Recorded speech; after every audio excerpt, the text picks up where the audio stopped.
Hi, we are here at noon. I am going to give everybody about 2 more minutes to filter in, and then we'll get started.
All right, I think we'll get started.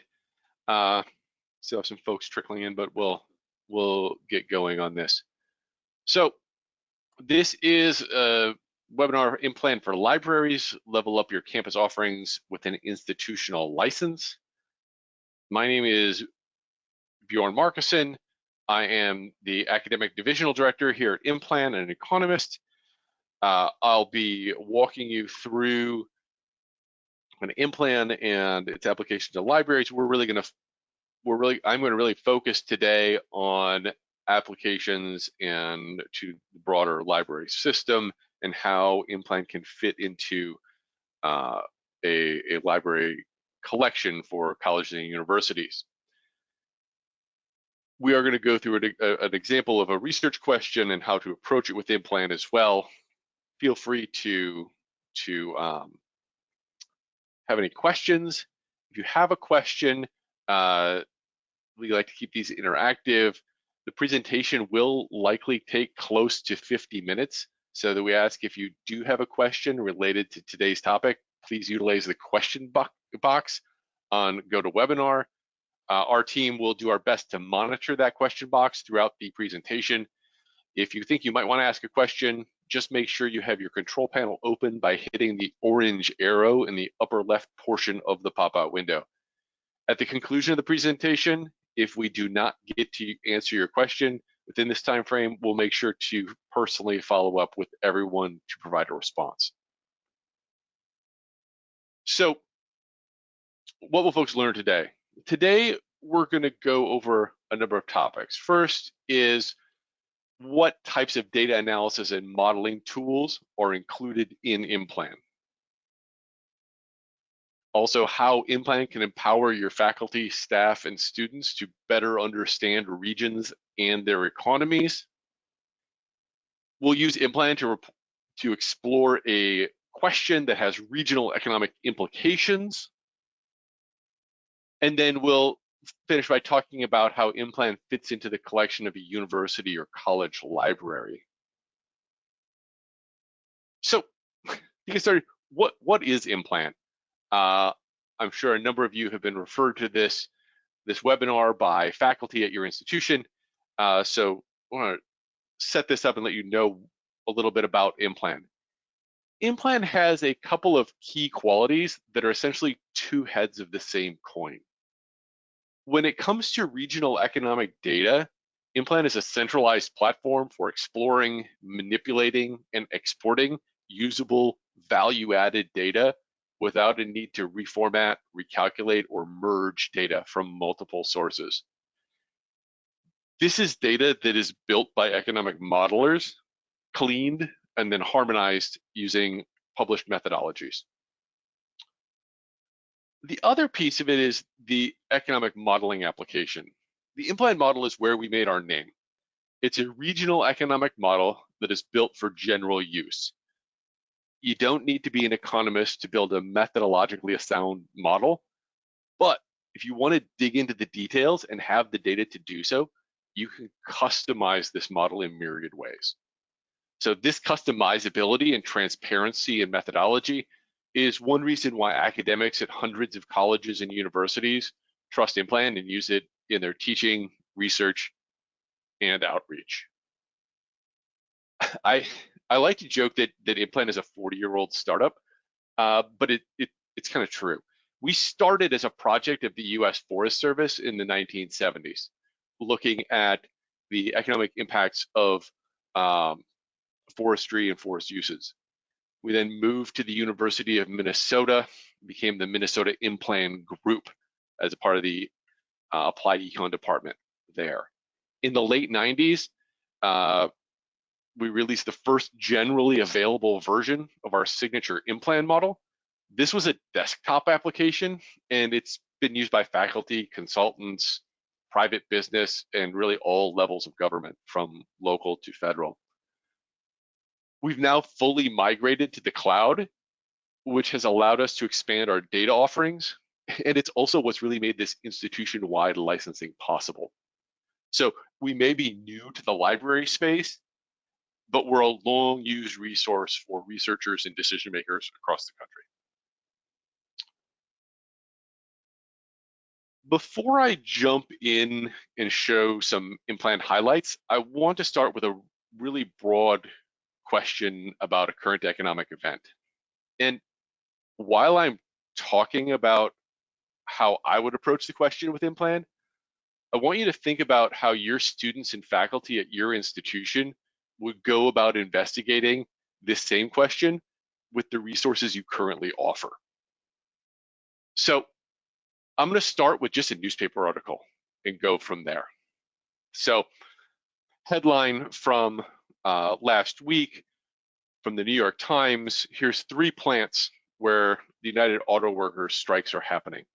It gives me 3 locations and the number of workers at those facilities. So we're going to look at Wayne County, Michigan, Michigan Assembly Plant with 3,300 workers, the Toledo Assembly Complex in Lucas County with 5,800 workers, and the Wentzville Plant in St. Charles, Missouri with 3,600 workers.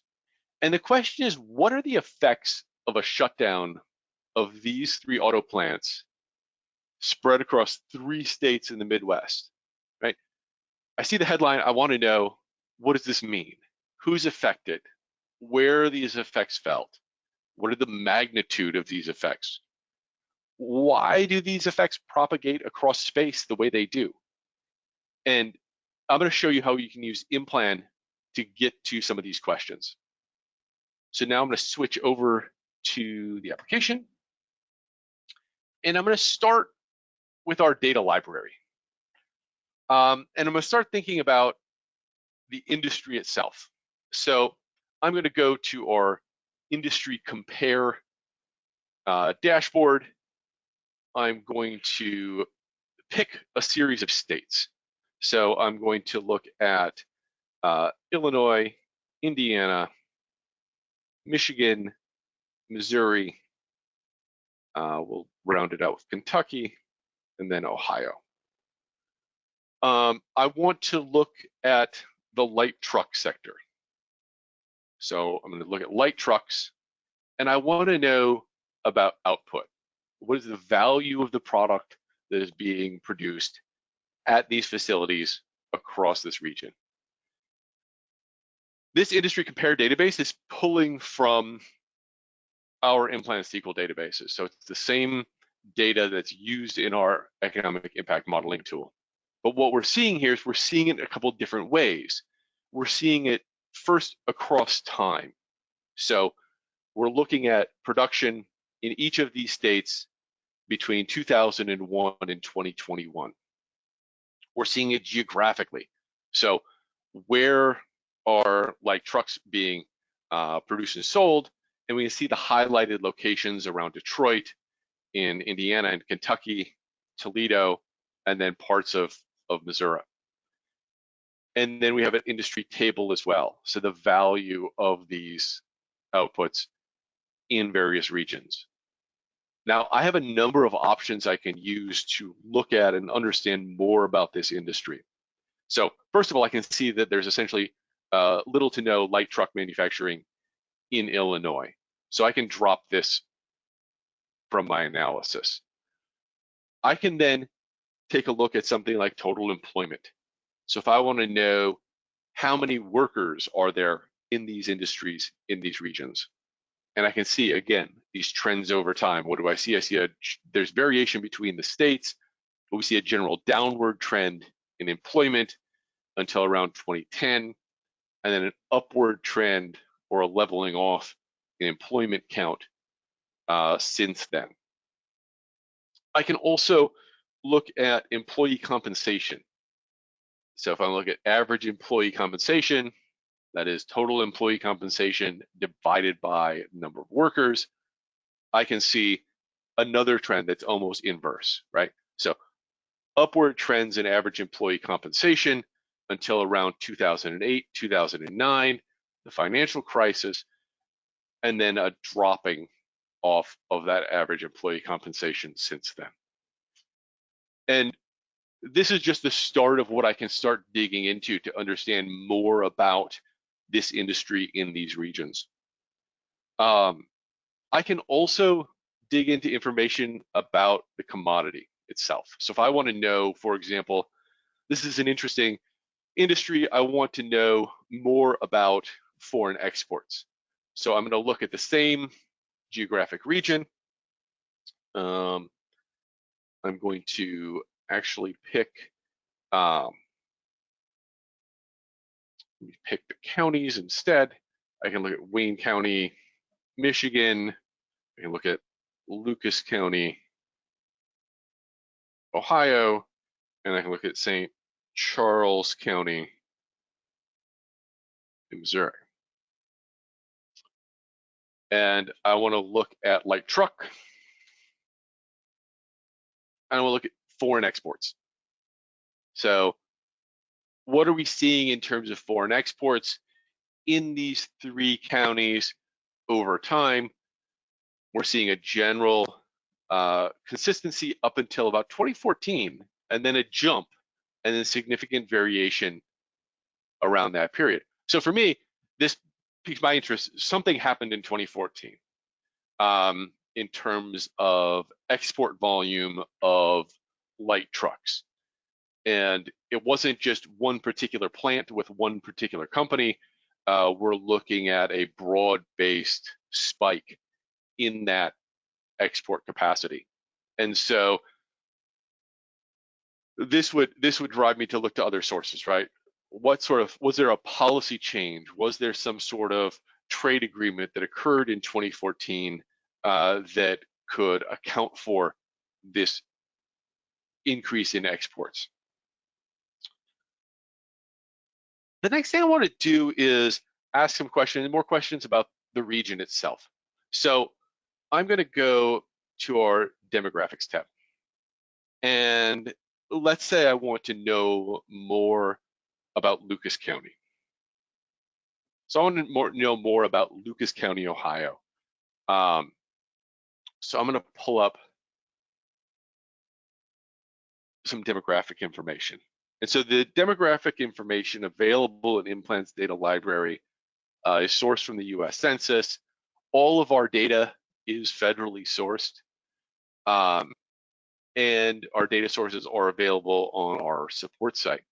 What we're seeing here is things like occupancy for housing, educational attainment by ages, race and ethnicity distributions, age cohorts by gender, sex, labor force participation rates by age, and then labor force participation in unemployment rates by race as well. So again, I start to build up a better idea of what not just the economic characteristics of these regions are, but a better understanding of the demographic characteristics as well.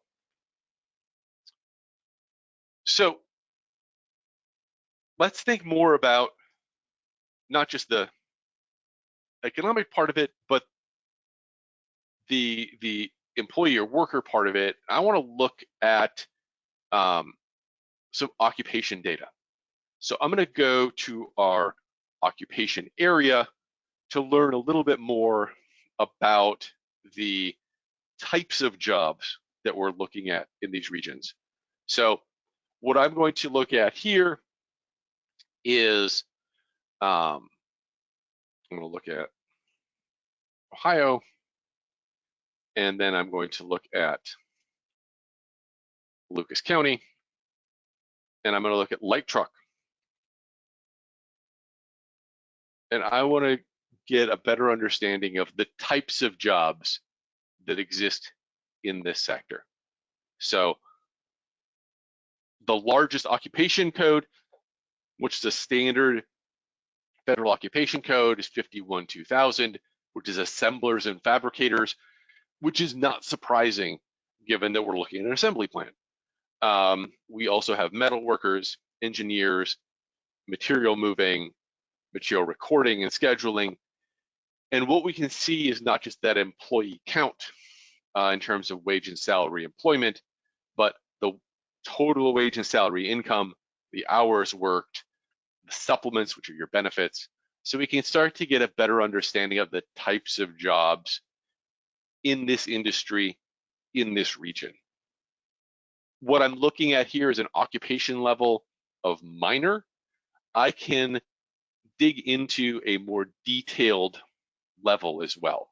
So this starts breaking this down. So still, assemblers and fabricators are still the largest category, but now we're starting to break down those occupational categories to, machine tool setters, industrial engineers. So not just engineering, if you remember, that was a previous one. We're breaking this down into the types of engineers that are being employed in this industry, in this region.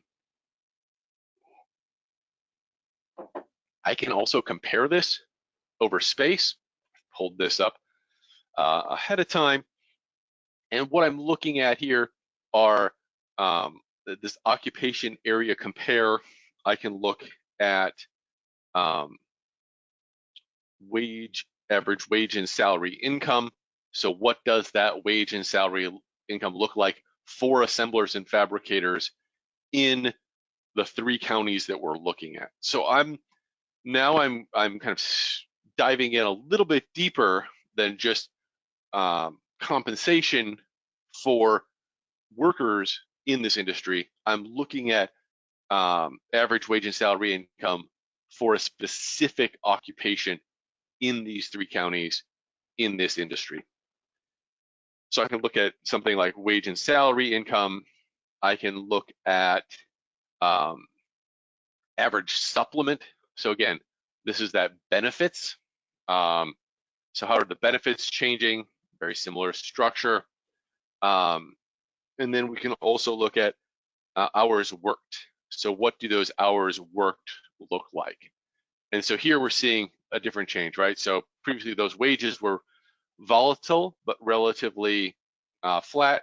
We're seeing here something similar to what we saw before, which is a fall in hours worked up until 2009, and then an increase in those hours worked across all 3 plants since then, with some flattening off at the St. Charles plant in Wentz Hill.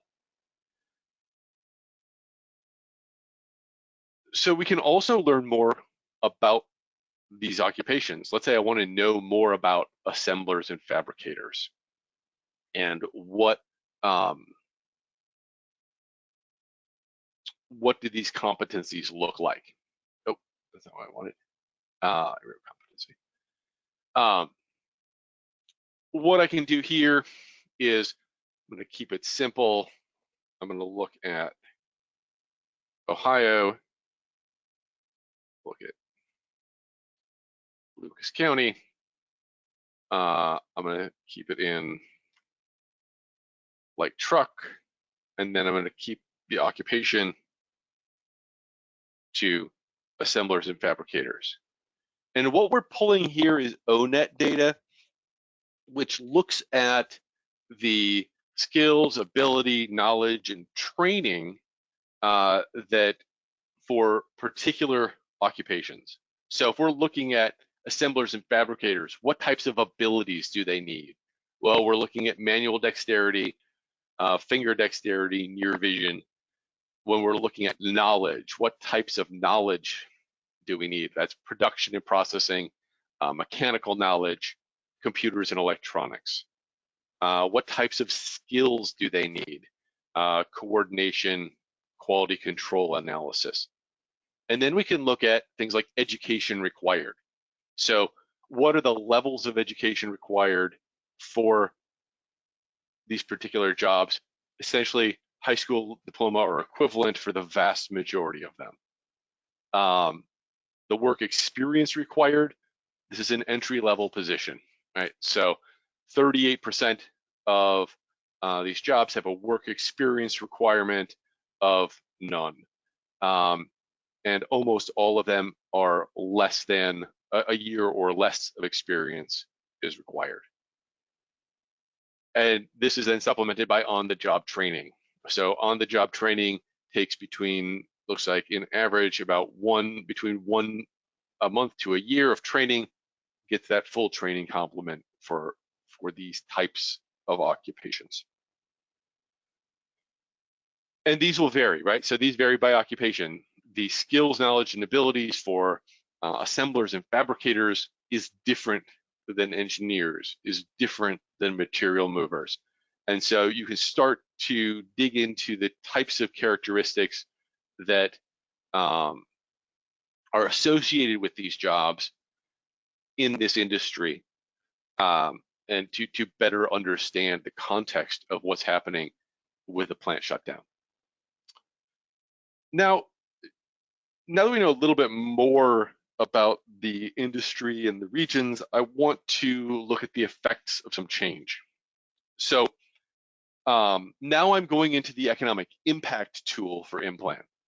And what I'm looking at here is I've pulled together the beginnings of a model to look at the economic impact in these 3 counties, the rest of those states, the rest of the United States as a whole.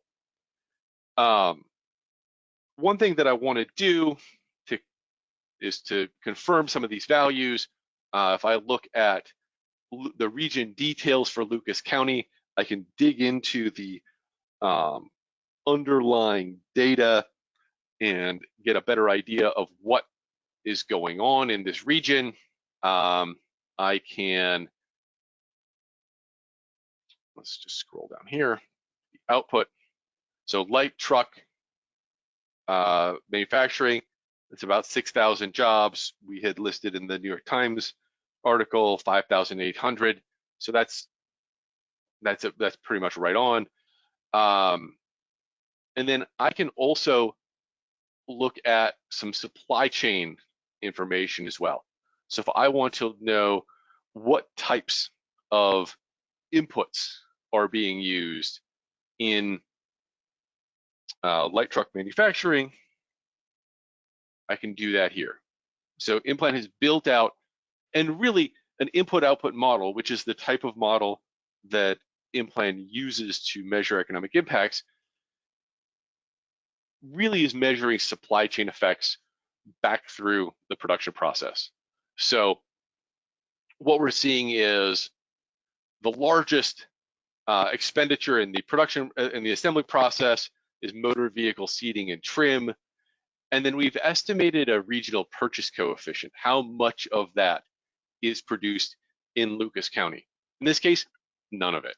It's all being imported from somewhere else. For an assembly plant, this is unsurprising, right? It's an assembly plant. And so where are the local effects? Wholesaling, management, wholesaling, truck transportation, more wholesaling. So again, that makes sense, right? You have wholesalers that are distributing parts for assembly, and that's where the local impact is in terms of the supply chain. But we will note that this large input is from seating and trim. We do have the ability to export this data into other types of product tools, GAMS files for computable general equilibrium modeling. You can pull in the social accounting matrix, which is the extended input-output type table for use in other applications as well. So to close this, sometimes you come across a situation in which the data might not appear to line up. So in this case, I can look at Wayne County, Michigan. I'm going to sort by output. I see light truck manufacturing is at almost 9,000 jobs. Now, this does not line up with the newspaper article we saw earlier, which said there were about 3,300 jobs in Wayne County. Well, I can go back and take a look at the CEW data for this region. So the Census of Employment and Wages is one of the base characteristic data sets that we use to build Implan. I can go in and query this data set and say, I'm looking for Wayne County data, Wayne County, Michigan. I want to know the number of establishments. Are there more than one manufacturing facility or assembly plant for light truck in this region? That might be a reason why there is this variation in what I'm seeing. So I need to do this at the county level. That's why there's no results. There we go. So I can then scroll through and find the particular NAICS code, North American Industrial Classification System code, for light truck to see what the number of establishments are. Now, one thing to keep in mind is that the CEW data that is released by the US federal government has suppressed values in it. And this is particularly important in rural counties. If there's only a single manufacturer, they're going to suppress a lot of that, the associated wage and employment data to protect that company's proprietary information. We need that data for building our data set. So we go through and we impute values for those missing values. So what you get is a full data set, 2001 to the present, at the 6-digit NAICS level for estimates for values of employee wages, establishments, and such. So we're looking at line 463, scroll over to the current year, 463, yeah, 5 establishments. So that makes sense, right? So why are we seeing more employees in Wayne County than we otherwise would expect from the newspaper article? Because there's more than one establishment. So when I'm building out my impacts, and I've pre-built these and saved them for ease of use, what we're looking at is Ford Rangers, Jeep Wranglers, and then full-size trucks and vans from GMC. What I'm estimating here is a monthly effect, right? So I'm looking at what is the industry contribution effect of this sector for a month. So 1/12 is 8.33%. I've adjusted the Wayne County characteristic to take into account the fact that there are multiple plants. I'm running these effects in the particular counties. So the Wrangler plant in Lucas, the GMC truck and van plant in St. Charles, and then the Ford Rangers in Wayne County. I'm using something called MRIO, multi-regional input-output. I'm not just interested in the effects in these counties, but in the broader set of regions as well. So I'm going to I've run that. It takes a couple of minutes to build and run that model. So I've pre-run it. What we're now doing is pulling up these results. So the first thing we see is kind of this headline number, right? So these are monthly effects. Every month, we're seeing about $1.8 billion in GDP. So value added is essentially a measure of contribution to GDP. So US GDP is falling by about $1.8 billion per month that these plants are non-functional. And we're seeing three different types of effects. Direct, which is the plants themselves, this industry itself, so light truck manufacturing. The indirect effects, which are business to business expenditures. So the supplier effects or the supply chain effects throughout the entire US are about 6,000 additional jobs. And then the induced effects are from household expenditures. So households earn labor income, they spend it, that supports additional jobs as well. So we're looking at about 10,000 indirect and induced jobs are each month associated with the loss of revenue from these plants being shut down. We can sort this and adjust this, right? So I can say, I'm interested in, I'm not interested in Michigan, Missouri, or Ohio, or the counties in which it's occurring. I want to know, how does this spread to the rest of the US? How does this travel across space? So what we're looking at is about 5,000 jobs across the US, about $675 million in US GDP is affected. We can also look at tax effects. So we're looking at, we use Census of State and Local Government data to measure these tax effects and estimate them. So we're looking at, $81 million in federal taxes per month are being lost from the rest of the U.S. In this case. We can dive into this. We can look at occupational effects.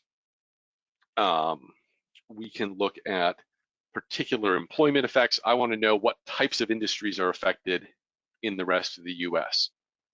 Right? So I can look at this. I can see business to business effects, motor vehicle seating and trim, motor vehicle transmission and powertrain, employment services.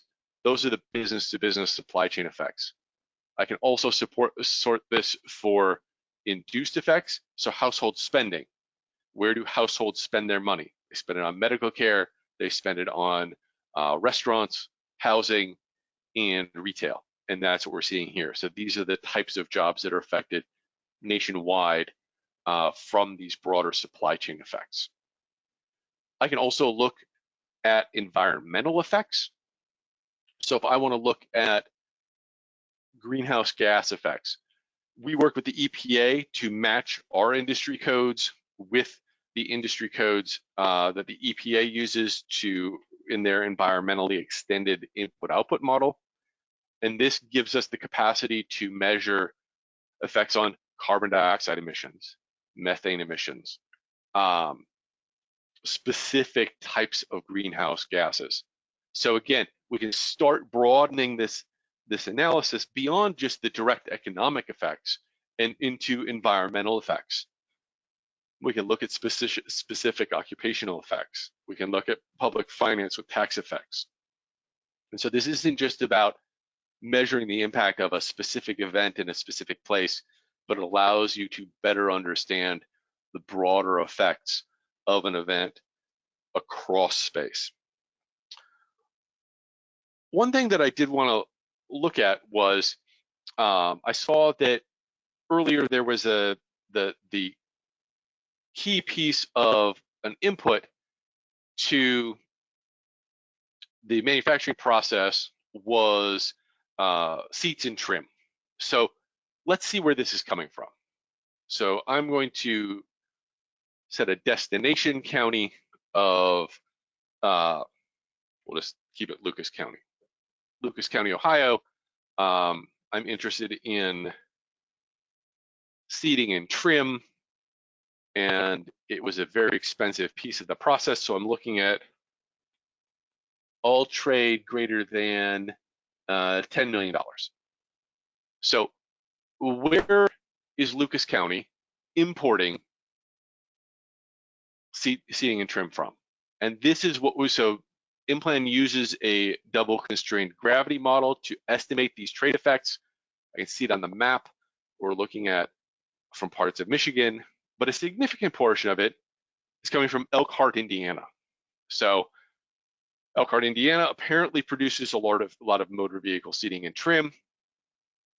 Now I have that additional piece of information. But let's say I'm a little curious about this and I want to know where else does Elkhart ship seating and trim to?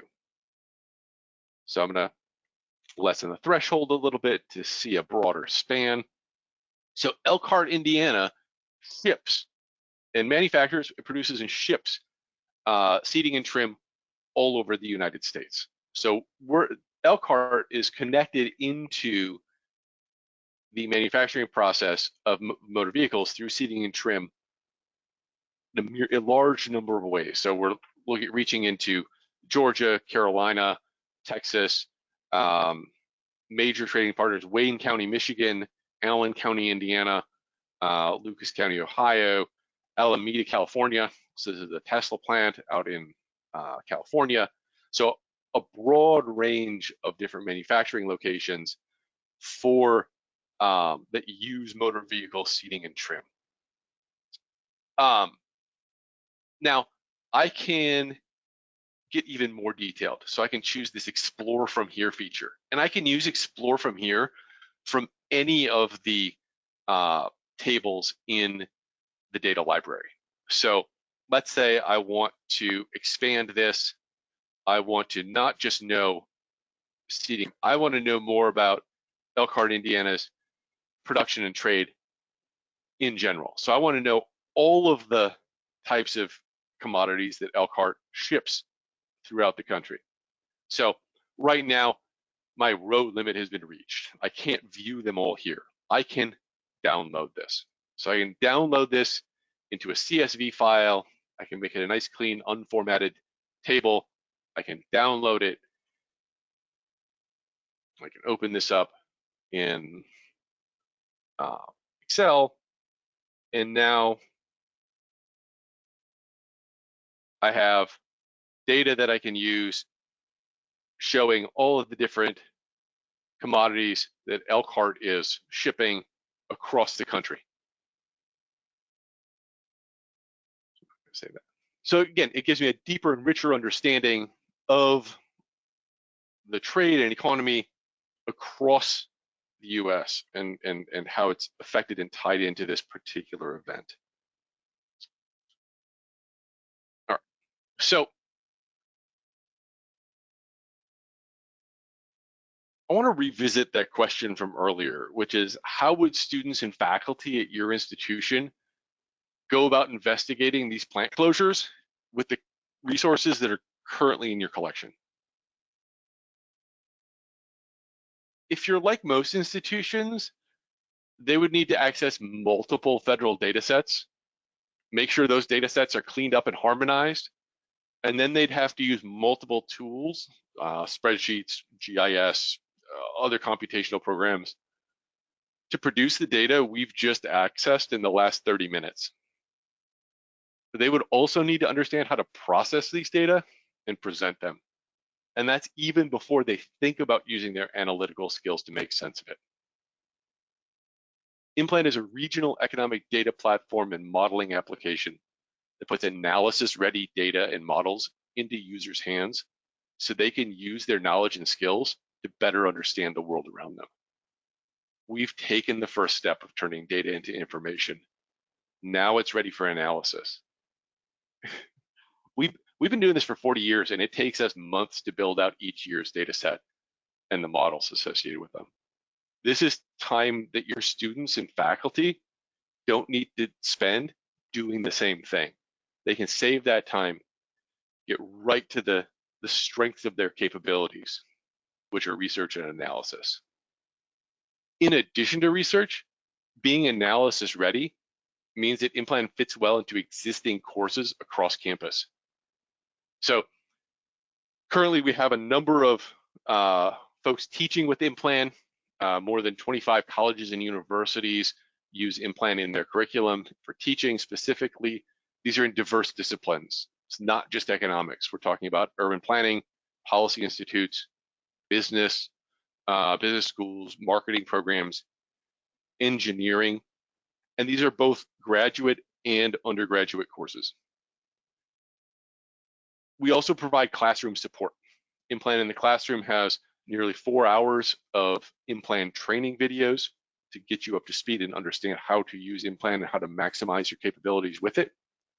A number of curriculum modules to assist with that integration process, and an extensive knowledge base at support.implan.com to help you understand exactly what we're doing and how we're doing it. So how can you leverage Implan into your library's collection? So the way we present Implan for institutions and libraries is a national data and model access.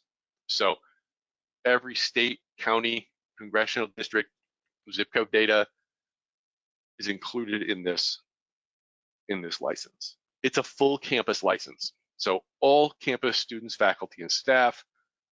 We currently support easy proxy access and single sign-on capabilities, Open Athens, and we have unlimited usage.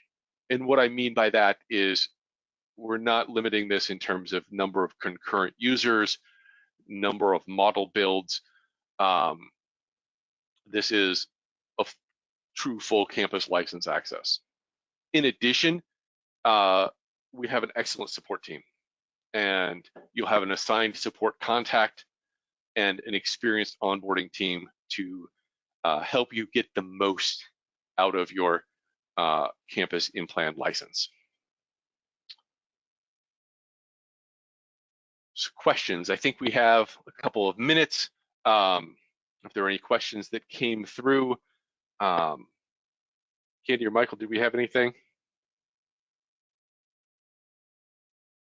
I think we have answered them all live today in the chat bot, Dr. Markson. But if anyone has another question, please feel free to pop that right in there. Excellent. Well, that's great. Seeing none. If you are interested in learning more, you can schedule a demo. You go to implan.com or contact our sales team directly, sales@implan.com. And this will help you explore the data that's included in this institutional subscription, get more details about content, accessibility, pricing structures. With that, thank you very much for attending today, and I really appreciate your time and attention. I look forward to hearing from you.